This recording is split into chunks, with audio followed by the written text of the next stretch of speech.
Hello, Mr. Munjal. How are you doing? Good morning. Hi, Shriyal. I'm doing fantastic. Good morning to you as well. Thank you for joining us today. Sure. Thanks for having me over. And good morning, everyone, all our attendees, and welcome to the Aesthetic Medicine digital series on telemedicine, analyzing its potential for the aesthetics community. I'm Shriyal Sethumadhavan, the executive editor of Aesthetic Medicine India, and introducing you to our expert speaker for today, Mr. Amit Munjal, the founder and CEO of Dr. Insta. So just a few words of introduction to Mr. Munjal. He is the founder of Dr. Insta, which is India's first video medicine company that is bringing healthcare to everyone's finger taps, as he puts it. He is an eminent panelist and speaker at Microsoft Health Summit, Harvard Business School, Indiana University-Bloomington, UCLA, Georgia Institute of Technology, and MDI Gurgaon. He's also a regular speaker on NDTV, CNBC, and ETNow. Thank you, Amit, once again for joining us. And for those of you who are joining us for the first time today on this webinar, we've been doing this since the last 2 weeks now. But before we begin with the interview and before I get Amit to start sharing some insights with us on telemedicine, a few insights about Aesthetic Medicine magazine. Established a prominent presence in UK for over 17 years now. The India edition was launched in 2019 and has in a short time been widely acknowledged for its positive contribution to the aesthetic dermatologist and plastic surgeon communities. The magazine is divided into specialist sections dedicated to key areas of medical aesthetics, including dermatology and skin, cosmetics, injectables, body treatments, devices, and business and practice management. In fact, next month would be the anniversary month for aesthetic medicine, and we would be celebrating it by covering India's 100 dermatologists in our anniversary edition. So that's what would make it special for us as well. While I would share a few more details about our digital initiatives post this session, a small disclaimer for all our attendees. You have been placed on mute with the video mode off. Request you to have the same maintained throughout the session.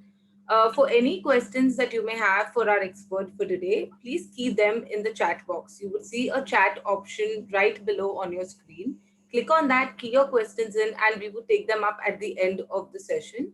I think for Amit and me, we are very keen on understanding what are the challenges faced by the medical practitioners, by the aesthetic community, or any apprehensions that you have regarding telemedicine consultations. I'm sure Amit would be very happy to, take those up and share his insights with you. So please do key them into the chat box and we will clarify them for you.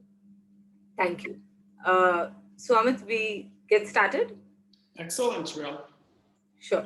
So what I've also done is, Amit, to keep the session a little more interactive, I have planned for some live polls. I thought it would give us a clearer insight, immediately into what our attendees also think, what are the practitioners doing, and maybe that would give you some more room to be able to comment and share some details with us today.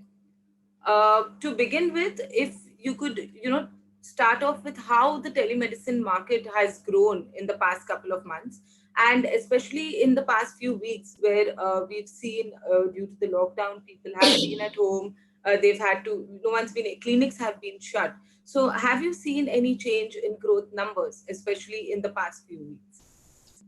Shriyal, first of all, thanks for taking the opportunity to set up this digital forum with your constituents. And I appreciate you having me over for this session. Thank you. To answer your question, how has the telemedicine market grown? I would say telemedicine market in the last couple of months has grown exponentially all over the world, including India. So to put things in perspective for Dr. Institute, we have been around for the last 5 years. Most of our business comes from B2B, and then 20% of the business comes from B2C. So B2B is where a large employer would take Dr. Insta solution for all their employees and dependents. And now all these employees and dependents can have consultations with the specialist doctors in 10 specialties and 40 subspecialties anytime they want. B2C is where you can download the app, Dr. Insta app, and do the consultation on pay-as-you-go basis, which is per consult basis or annual subscription basis. So to put some numbers around the exponential growth month over month, we have seen that for Dr. Insta, the number of consults have increased by 330%, which is a drastic increase as people are in lockdown situation. They are admiring, appreciating telemedicine. And as they get to see that they are able to resolve their issues right off the bat, their overall faith level in telemedicine has also increased.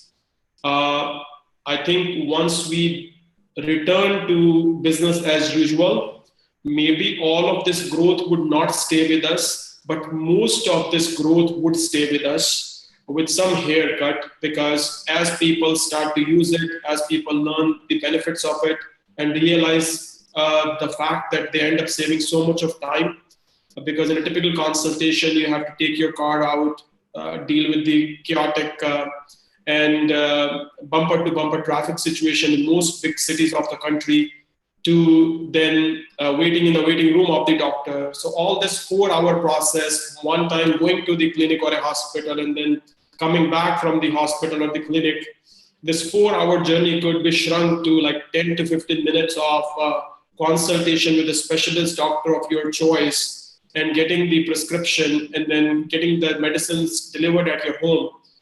Because in case of Dr. Insta, we have tie-ups with almost all the leading online as well as offline pharmacies.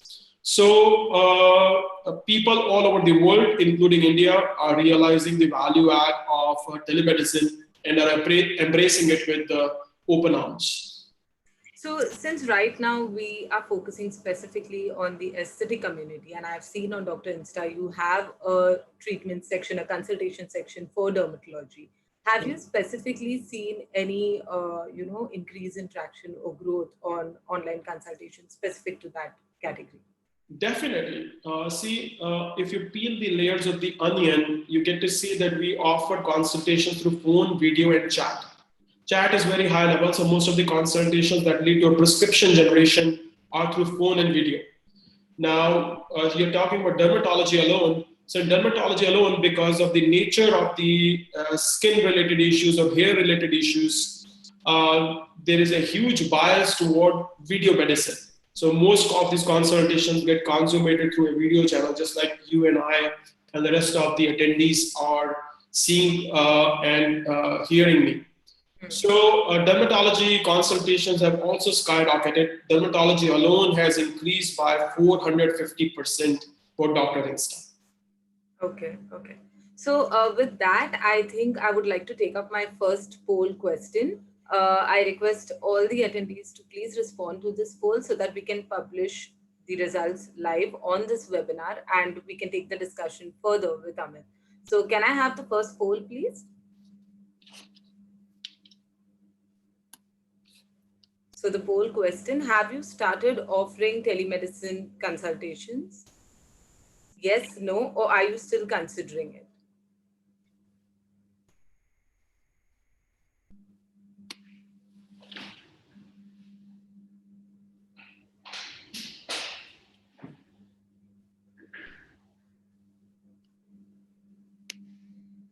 I see we have a couple of attendees who've just joined in, so please respond to the poll. It's to understand the whole telemedicine consultation scenario right now for this community.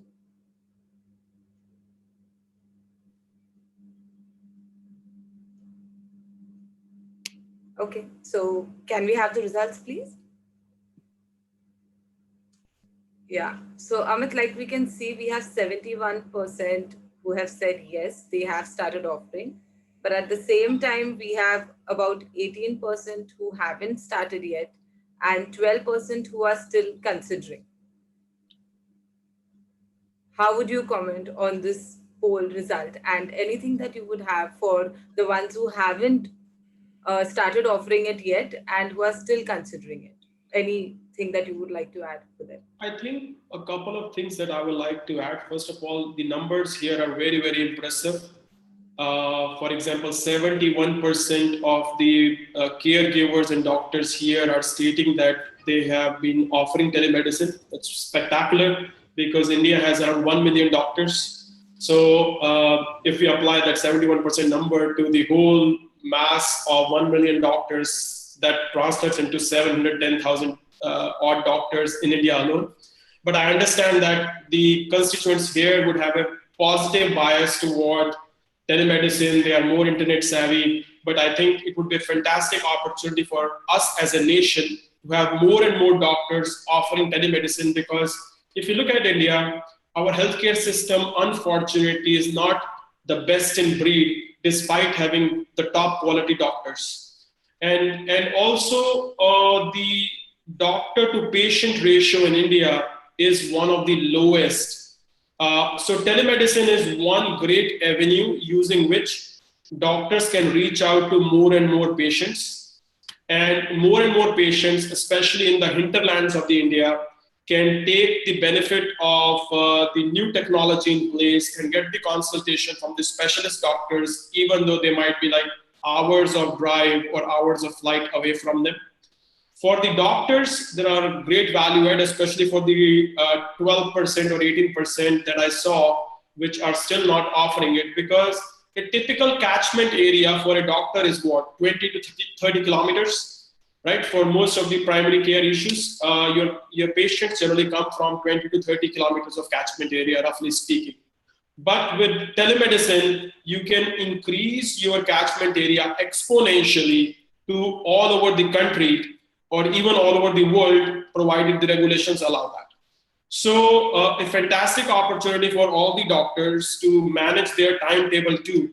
So if a certain doctor says that, you know what, I want to work from 8 a.m. till 2 p.m., then I want to spend quality time with my children, and then I want to again work from 5 p.m. to 7 p.m., telemedicine gives them a beautiful avenue and opportunity to be control of their hours and availability and manage their work-life balance in a far better manner. Also, in telemedicine, they don't have to deal with commuting problem, because if you're a hospitalist or a clinician and you're going to a hospital or a clinic, in most of the cases, it will take you 1 to 2 hours of time in just dealing with the traffic alone and going to a hospital. Whereas with telemedicine, you become the master of your own schedule and the controller of your own destiny in terms of hours and availability. And I also think in the whole COVID-19 pandemic, in this time that, we all are locked up at home, so we have to maintain social distancing even once the lockdown is over and we go back to, when clinics get open. I think maybe even in that scenario, it becomes more relevant for doctors right now, because maybe telemedicine would give them a platform to decide, a bifurcation in terms of which patients they could consult online, and where procedures and everything are involved, they could have them come to the clinic. Like, I'm also looking at it from that way in terms of relevance. 100%. People can do their pre-operative consults over the telemedicine platform, just like you and I are doing this conversation, do that consultation with the patients, and then figure out a time or a window of opportunity whereby they can do their procedures and take it from there. Right. And then post-operative care could also very well be done through this medium, because in vast majority of the cases, when the doctors tell the patient that, okay, follow up with me in a week's time or 2 weeks' time, they don't have to do a physical follow-up unless the situation requires. And most of these follow-ups, especially the ones which are on track and are giving the desired results, in vast majority of those cases, a physical follow-up is not required. A virtual follow-up like this could very well happen. Right. So on that note, if we can have our second poll, please, for today.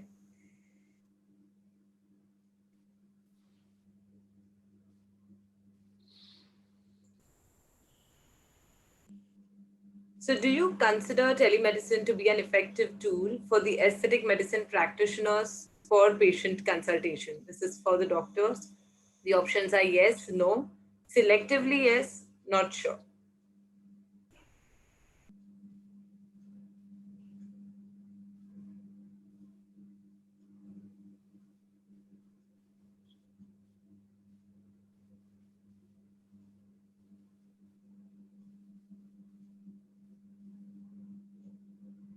I would urge everybody attending, all our doctors, to please respond to the survey. The whole purpose is only so that we understand the scenario that you are in and we are able to address it right now in this session.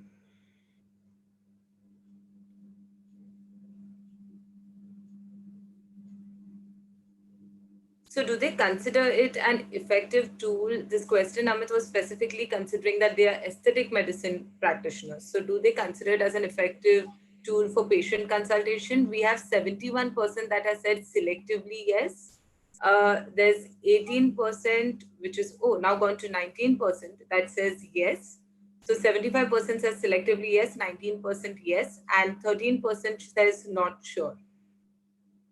So I think to a great extent, I would still want to look at that not sure segment, because I think that's where I started saying that I think there are some apprehensions that are there, when it comes to these consultations. What do you think is, in the minds, or what is the kind of response you're getting that affects this effective tool aspect? Sorry, I didn't get the last part. Or would you want to talk about what makes telemedicine an effective tool for them, for aesthetic medicine practitioners? We see 13% have said they are not sure, and 75% have said selectively yes. How would you comment on that? I think the ones who are saying selectively yes have a lot of merit to what they are saying. The ones who are not sure, I would encourage them to leverage telemedicine because they can use their time very, very effectively by baking in telemedicine into their schedules, in doing the pre-operative consultations with their prospects. So when it comes to aesthetic medicine, there are a lot of dermatological procedures, hair transplant and whatnot. And most of those pre-operative consults, especially the concerns of the patients, whether they're a good case for any of those procedures, any other pre-operative queries from the prospects could very well be addressed through telemedicine. Also, with telemedicine, they can establish a great bond with the prospects who are far away from them, or because of whatsoever reasons, corona or logistical constraints, they can't show up at the doctor's clinic. So net, we consider it to be a very positive tool in the arsenal of aesthetic doctors to leverage and consult the patients and then take it from there. Sure. And from there, I would go to our next poll question. Can we have the next poll, please?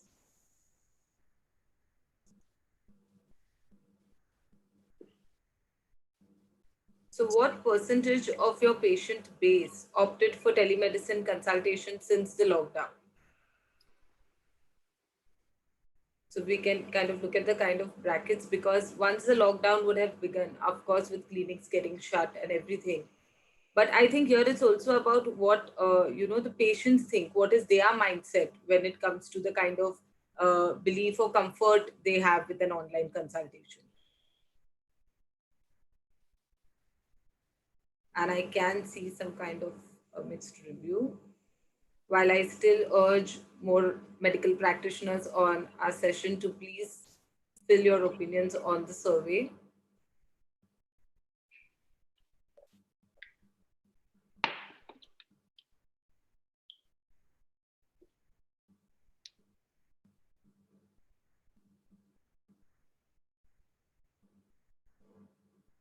Well, so what I can see is that what percentage of the patient base opted for telemedicine consultant since the lockdown?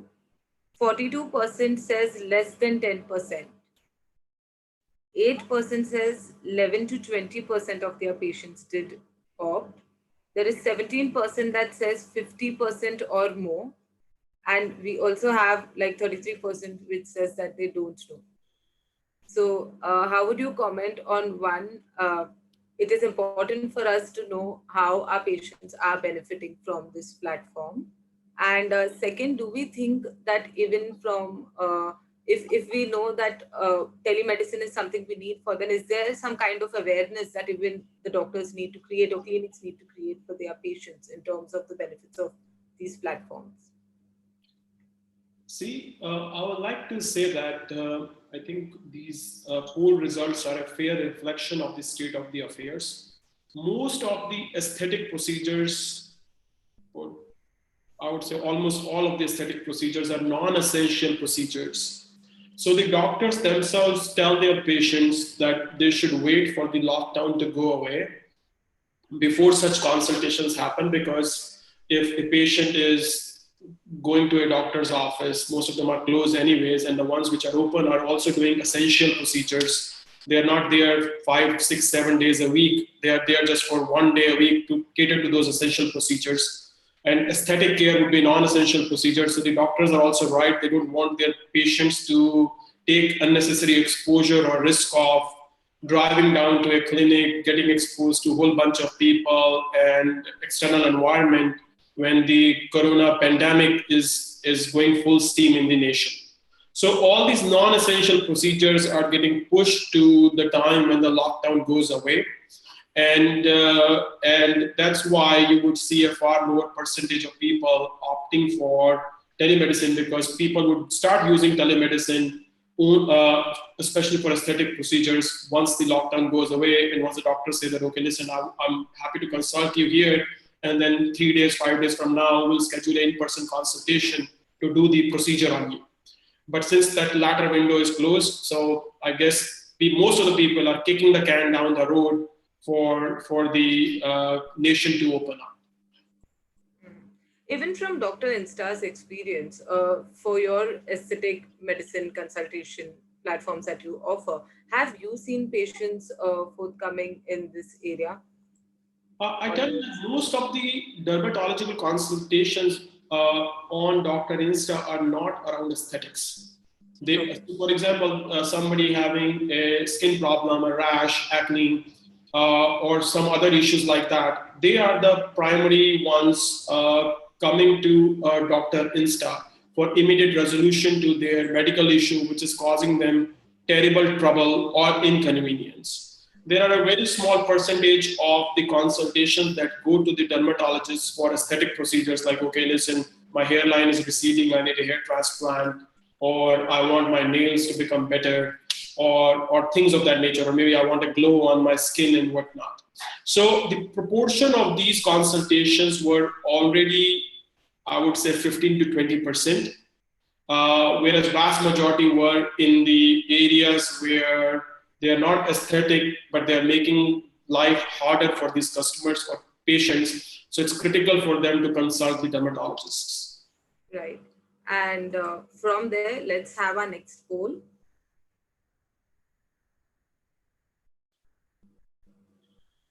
Have you considered telemedicine as a platform for enhancing your reach?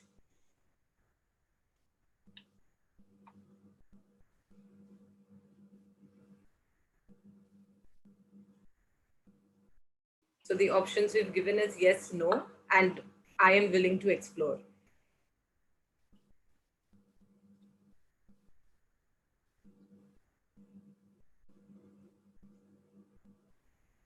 So right now, as the votes are coming in, I can see it's more or less a 50-50 on yes, and that they are willing to explore. So that's nice. For those, like I can see a 54% on yes, that they do consider it as a platform for enhancing their reach, and 46% on they are willing to explore. So specifically for the ones, who are willing to explore, can telemedicine platforms, or how can telemedicine platforms help in brand building and enhancing reach, and how, if you could just elaborate on that? Definitely. So the ones who are using, that's fantastic. The ones who are willing to explore, like for example, in Dr. Insta, there's a feature called CEO Doctor. So all these doctors can leverage telemedicine platform like Dr. Insta and onboard their patients. Dr. Insta doesn't charge the doctors anything. They can mention their consultation price there according to their understanding with their patients. Dr. Insta, as I said, would not charge a single penny to these doctors to use Dr. Insta platform. And when I say use Dr. Insta platform, there are a whole bunch of modules there. For example, when a patient comes in and consults a doctor, then before that they have to book an appointment or a consultation. So there are like verification SMSs going to the patients, in-app notifications going to the patients.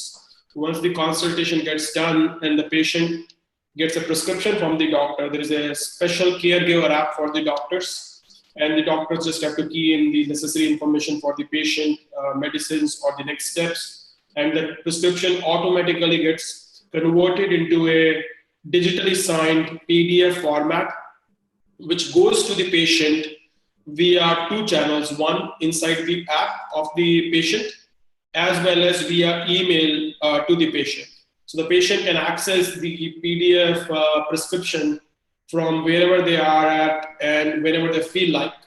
And these records would be maintained for the next 15 years in the Dr. Insta platform. So even in the next 15 years, as and when they need to consult, or as and when they need to look back at what was the prescription given to them, it's accessible to them. So a beautiful tool for all the doctors to enhance their practice, improve their time efficiencies, and expand their catchment area amongst their patient pool without their paying a single dime for this. Okay, and from that, I'll go to the next poll. Can we have the next poll, please? Also, in the meantime, Shriyal, I would like to draw your attention to one question that I see in the chat, that what are the legalities associated with In fact, our next poll is related to that. Oh, very good. Fantastic. Yeah. So are you aware of the medico-legal aspects involved in telemedicine? So I kept that question on hold because I thought we'll do the poll first and we'll take it from there. So while we have people filling the poll, I can see a majority is on the no. So I'll still wait for everybody to have it filled and we can take it from there. So there's around 14% that says yes, 19% that's gone up to, but we still have like about 81% that says no. So while I still keep the poll open, people can please keep voting, all our doctors. But in the meanwhile, Amit, if you could share your views on, what are the legalities associated with the consultation? Just to level set, India is a very ripe country for telemedicine outreach. And the reason is some of the barriers that are there in other countries were never there in India. So to put things in perspective, let's take an example of US, which spends a large amount of healthcare budget on consults and also has one of the largest healthcare budgets in the world as a country. Before the advent of telemedicine, US had these statewide board certifications. So which means that if I'm New York State board certified doctor, I cannot see the patients from another state, call it California. I have to register myself into the board of California, clear those California board exams to start practicing in California or start taking in patients from California. What it led to was it created unnecessary barriers for telemedicine to grow exponentially in American market. Why? Because there are 50 states in US and a doctor cannot be board certified across all the 50 states. Logistically, it's a very, very challenging, very time consuming procedure. Imagine in India with 20 odd states, if a doctor is supposed to register in each and every state board. So a doctor from Punjab cannot see the patients from Haryana, a doctor in Gurgaon cannot see the patients in Delhi, and so on and so forth. It would cause unnecessary logistical challenges. So India never had these statewide geographic barriers. And that's why it's a fantastic country for all these doctors to exponentially increase their outreach amongst their constituents. Now, talking about the legalities, technically speaking, legalities stay the same. India as a country recognizes telemedicine. I'm sure many of you may have seen the first address to the nation in a lockdown situation by Prime Minister Modi. He himself said that, look, consult your doctors through telemedicine rather than going to a clinic or a hospital and increasing your odds of getting an infection from coronavirus. So, and all the world leaders, from President Trump to Putin to you name it, all of them are strong proponents of telemedicine because it reduces the unnecessary crowding of the tertiary care hospitals. Many of those consultations, which could very well be done in a virtual setup, end up going to a hospital for no rhyme or reason, leading to crowding there as well. So net legalities for the doctors stay the same as they would have been in a typical environment of a clinic-based consultation or a hospital-based consultation versus a teleconsultation. Right. So I think we have a last poll for this session, and I would like to run that through. So the next poll, please. So overall, how would you rate your experience with using the telemedicine approach? I went by the order of good, satisfactory, bad, very good, excellent, and too early to comment.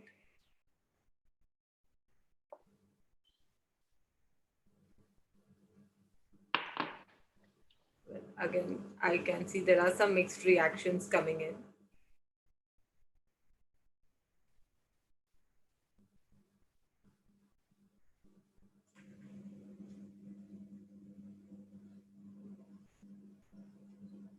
So it's more or less the same between satisfactory, good, very good. So we've got some equal reactions to that, which is at a 13%. There's around 6% which says excellent, but there is 56%, which is a huge number, which says too early to comment.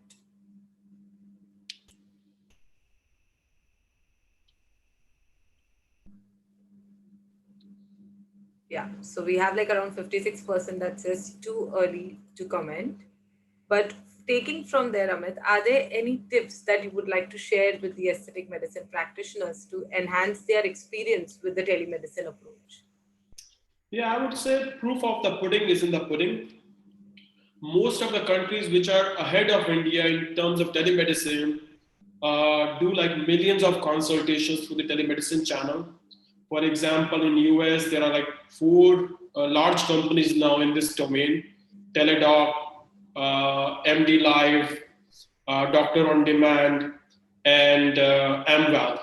Similarly, in our neighboring country, China, which is also a few years ahead of India when it comes to e-commerce or telemedicine, there are like 4 large companies in that domain in Chinese market as well.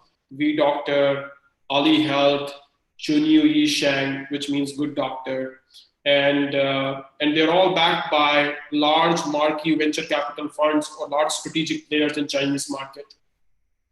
So in India too, although India is a bit behind US and a bit behind China when it comes to telemedicine consults, but India would also catch up to it with being the second most populous country in the world, and smartphones and 4G and 5G now reaching the hinterland of India. More and more people are embracing the e-channels to go about doing their things, whether it's like e-commerce or e-consults. So it's a great opportunity for early adopters, caregivers who early adopt telemedicine to expand their reach, to enhance their digital presence, and to establish themselves as a de facto virtual doctors in their realms pan-India. Perfect. So thank you so much, Amit. This has truly been an informative round of Q&A, and I am sure it has benefited the medical practitioners as well who are with us today. So I would put back my last question now to our attendees, that any apprehensions, any challenges that you face regarding telemedicine consultancy and you would like, Amit to respond to them, please leave your questions in the chat box right now. We could take them up, and he would be very happy to share his views with all of you. Sure. Also, I think I had got a question during one of the registrations that came from one of our attendees, that every crisis, like under any given crisis, we see some change in consumer and economic behaviors. So their question to you was that what are your thoughts on a possible change in behavior in the current crisis? I think this crisis would have a long tail effect. Nationwide and worldwide, there won't be as many handshakes as we used to have in the past. So, just a recognition via namaste or a salute or bowing your head would be like more prevalent in near term to mid term. And the virologist and the other epidemiologists would be very happy about it, because for a very long time, different countries would have 2 flu seasons. Like India would have a flu season when the seasons change around springtime as well as around autumn time. And one way to drastically cut down the propensity of these flus would be to reduce the number of handshakes that a typical person has to do. And now with Corona pandemic leading to more and more awareness, I would think that physical contact between 2 human beings would be less and less. People would be far more careful about these things. When it comes to telemedicine, I think more and more people have been embracing them, and more people would use it, as the early adopters would become the evangelists of telemedicine. For example, someone having a successful consultation on telemedicine platform would be speaking about it in their extended circle of friends and family members. Many of these extended family members and friends would then adopt telemedicine for themselves as well. And then ripple effect would keep on growing all over the country for telemedicine as a whole. So these are the changes which would stay. Some countries like China and all, were sanitizing their currency bills. China and US had like these machines where you could sanitize their currency bills. Unfortunately, India, we did not have that luxury because of limited funds from the government to put like currency bill sanitizers. But people understand and would adopt more and more the digital mediums for currency transactions, like whether it's mobile wallet or UPI, whatever they are using. So those changes would also be there to stay in the grand scheme of things, as people rely more and more on plastic or mobile payments to complete their transactions. Right. And I see we've got a question. So this question is, generally, what are the diagnostic tools which can be synced with telemedicine? And in particular to the aesthetic segment, are there any specific visual testing tools which you recommend that can be synced with the consultation? Dermoscope could very well be synced. Thermometers could be synced. Other ways to take the vitals of the patient, like blood pressure and all, could very well be synced. There are like a whole bunch of hardware makers in US, China, and many other countries, Israel included, which very well sync with the telemedicine platforms for different specialists, especially the aesthetic doctors who want to practice dermatology or aesthetics using the platform. Okay. So with that, I'll bring this session to an end. Thank you again for joining us, Amit. Thank you all our attendees for your valuable time. And you could please still feel free to share your questions on the chat. I give you a couple of seconds, as there are a few more things I would like to share with you all in terms of updates. If anyone has had any kind of network glitch during this session, if you want to see the entire session again, if you want to share it within your business circle, or if you've missed any of our past sessions, it's all recorded and available on our website. Our website is aestheticmed.in. So please visit the website and you could get access to all the webinars that we've been doing. Also, our website will help you keep up to date with our latest articles. We have a weekly newsletter, which also kind of unfolds all our webinar discussions along with a lot of other industry relevant news. So please do subscribe to that as well. In fact, in this current scenario, even aesthetic medicine goes digital. Like I had mentioned in the beginning, it's our anniversary month in May. And we have an anniversary edition featuring India's 100 dermatologists. The digital edition will be available on our website. So do not forget to log on to aestheticmed.in for your copy. We also have an industry event, which is AM India. It's a mix of an expo, a conference, and all of that. And the expo this year is scheduled for 26 and 27 September at Bombay Exhibition Center. For any updates on the event and all the other details would be available on our website. That's definitely your one go-to place for everybody. So do subscribe to Aesthetic Medicines India's YouTube channel, where we have all our webinars streaming live as well parallelly along with this webinar platform. Also do follow us on Instagram, like us on Facebook, and thank you so much. Amit, anything else that you would like to add on a closing note? I would like to take this opportunity to thank you for arranging this session, as well as to all the attendees for taking the time to ask very relevant, very contextual questions. I hope I was able to address most, if not all of them. Feel free to reach out to me personally if you have any other questions that you want to ask me in private. I'll be happy to address them and then take it from there. Well, there's just one question I see that's just come as you go, and it's related to Dr. Insta. So the question is to understand how Dr. Insta can help in informative tools such as precautions towards various skin problems that can be shared. So is there a provision in Dr. Insta for this? 100%. So many of the doctors put together health tips and health blogs, which are attributed to them. And then our creative department publishes those health tips and health blogs twice a day, one at 10 a.m. and the other one at 7 p.m. They're all attributed to those doctors who created them. So that's one fantastic way to increase the awareness about the precautions that one can take for the skin problems. Not just that, we also publish a weekly newsletter that goes to a few 100,000 people all over the country. I think around 800,000 people around the country. These are all the current users of Dr. Insta. And many of those relevant health tips and health blogs also get included in these newsletters that get circulated all over the country. So those are some great tools for the doctors to propagate what they want to tell to the masses.